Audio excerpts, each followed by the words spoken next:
And so then, not long after that, I went into the mission home in Salt Lake, and they were very loose in the way they did things in those days compared to now. They told us after that first week, we spent about 2 weeks there in the mission home, and in the first week they said on this Friday night, if any of you people have any family that you want to go visit, you can take off for the weekend. So I jumped on the bus and went down to Salina and spent a night in the motel, that went over and had dinner the next day, Sunday afternoon, with the family. And that's the first time I met her dad. And so that takes us up to the mission.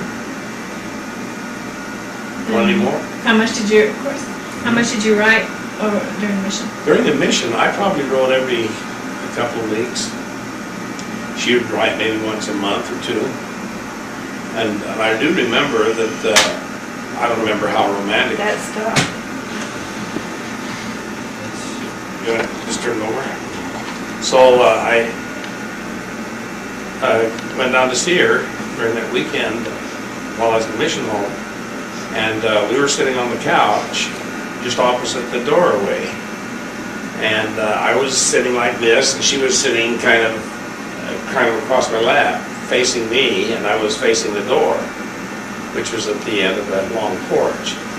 Calvin came up because he thought I was gone. See, I'm long gone now. He didn't know I was home for the weekend. So he came up and just got ready to tap on the door, and he could see me. And he turned and wheeled and took off. And I says, "Don, we've got company." So she, who's that? Who's that? You know, jumped up, went to the door. And I don't know whether she spoke to him or not. You did? Okay, she can tell her story then. But I don't remember that. I do remember, though, that he took off on the porch and he was gone. And then I went back that night on the bus and went to the mission field in Hawaii. And like I said, I don't remember how often we rode. I don't remember how romantic I got. She borderline my romantic one day. After I've been in the mission for 6 months, on the island of Big Island, I came back to Honolulu in a place called Kaka'ako, which was down by the seaside. And it was just a rough neighborhood, broken down shacks that people were living in. It was really the worst district in Honolulu. But they were going to tear it down and make warehouses and an industrial park in that area. And so they were preparing to tear down the houses. So we asked if we could live there until we absolutely had to vacate. So we were living on this little street called Lana Lane. And where she waxed romantic for the most part, as I recall, she was impressed with the romantic sounding of this little place called Lana Lane. And so she said, if we should ever get married, and if we have a daughter, our first daughter, we'll name her Lana Lane. I do remember that during most of the mission, that since there'd be weeks and weeks go by without any mail, I was thinking, gee, I wish it would just hurry up and write me a Dear John letter. You know, just tell me that she had found somebody else, and that's that, end it all. Because I just hated to have this carrot dangling in front of my nose all the time with no real possible reward. And she came kind of close to getting married at least once, too. I'm going to tell you about that.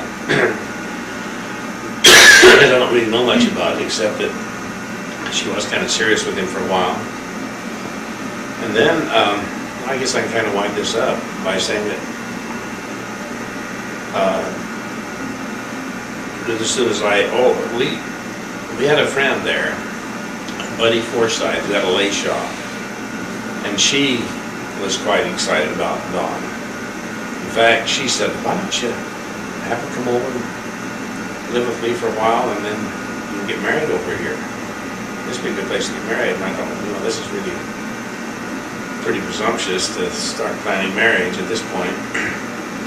But she was real nice. She would send on lays and orchids and stuff on special occasions. Some I paid for, some I didn't. Most I didn't, because she was just a nice, sweet lady. And I had no money. And so there was that much romance and that much hoping for. And so then when I got ready to come home, and I had, this is total hearsay, but she said that she told some of the guys that she'd been going with that she had a missionary coming home and she was not going to be available anymore. So when I came home, I wasn't there for too many days until I went down to Rojo, and sure nice to be home. She sure looked good to me. So, but that would be interesting to hear about, you know, when you actually, I guess, officially proposed, or... Well, oh yeah, that's worth telling.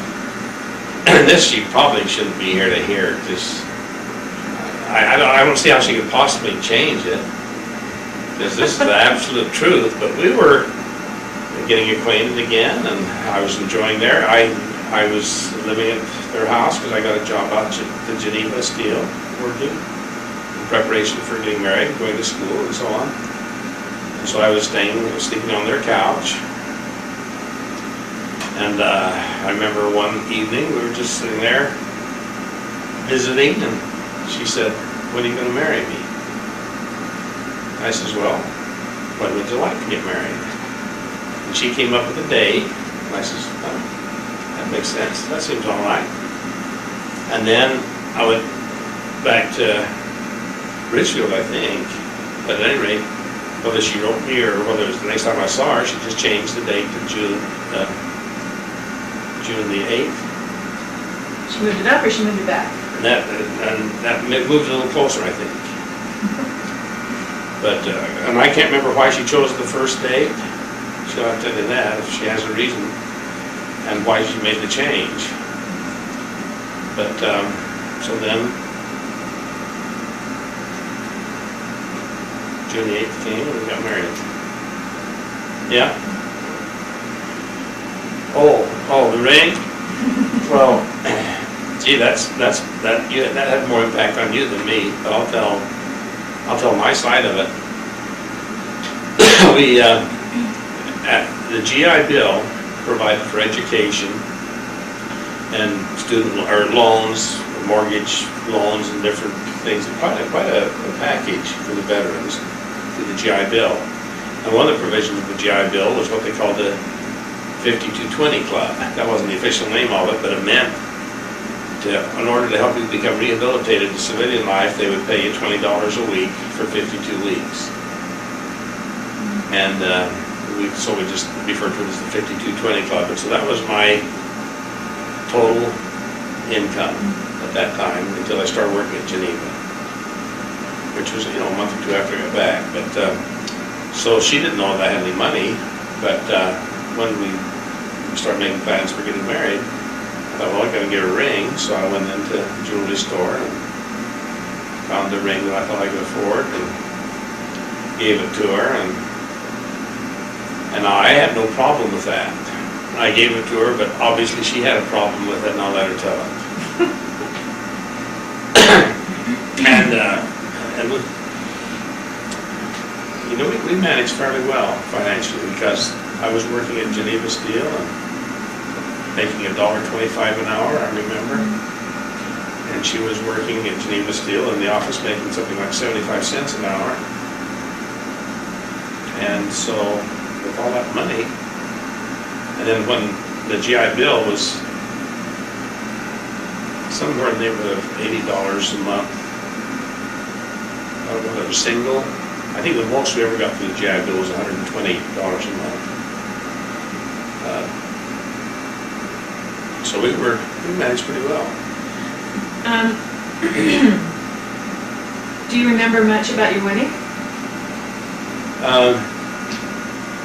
Yeah, and I have a few disappointments about that. I really feel bad about. Because here again, we were both pretty dumb, like some of the jaybirds, as they say.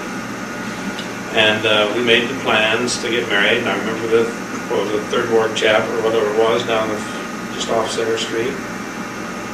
And went to the chapel in Provo. And we had some of our family there and some friends. Had some missionary friends. What? I thought you temple.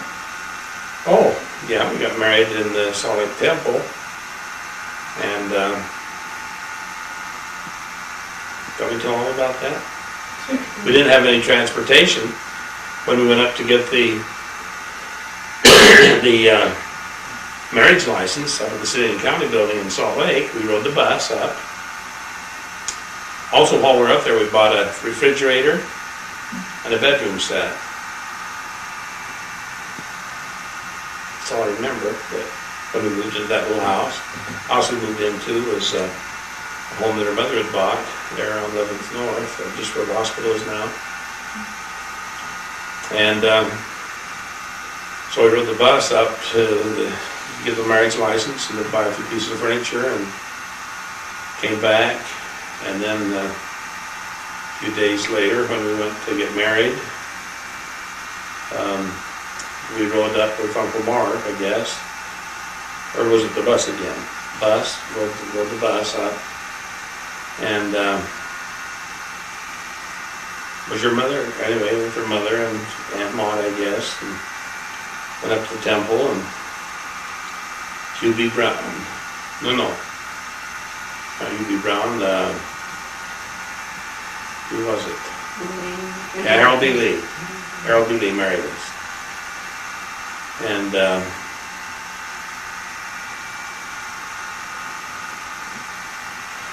when we left the temple, Don forgot the borrowed temple clothes that one of her aunts had lent her. And being after all these years, I can understand that too. But then we went down and got ready for the reception at the chapel. And we hadn't made any prior arrangements for any pictures to be taken. I had a friend, a missionary companion, who said, well, I'll take some pictures. My friend and my companion and I will take some pictures. And so they devised enough light, and they got their camera there, and they were taking pictures throughout the whole wedding, and not a one of them turned out. And your Aunt Maud would encourage us. She'd say, Don, get your dress on and go down and get a picture taken. But we never did. And so those are the big regrets I have about that.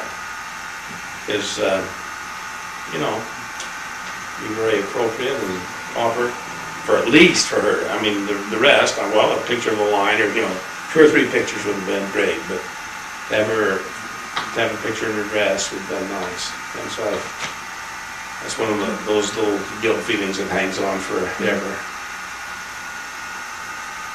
Yeah, it seems for us, we can't see what that was like. Yeah, it would have just been good. So that, and when we went to our little house on 11th North, we found cornflakes in our bed, wasn't it? Or rice, cornflakes. Anyway, and she was tired, and we had to fix our bed before we could get into bed.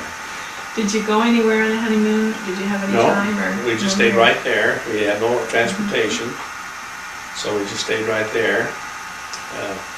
I didn't ask anybody to borrow the car to go down to the canyons or any honeymoon spot. We just stayed right there for 2 or 3 days. We just took a few days off from work. I can't remember what day of the week we got married, probably near the weekend. And then just took off work for a few days and went back to work. So married life for you, was it a lot different than you expected it to be? In the beginning years, or first year or whatever?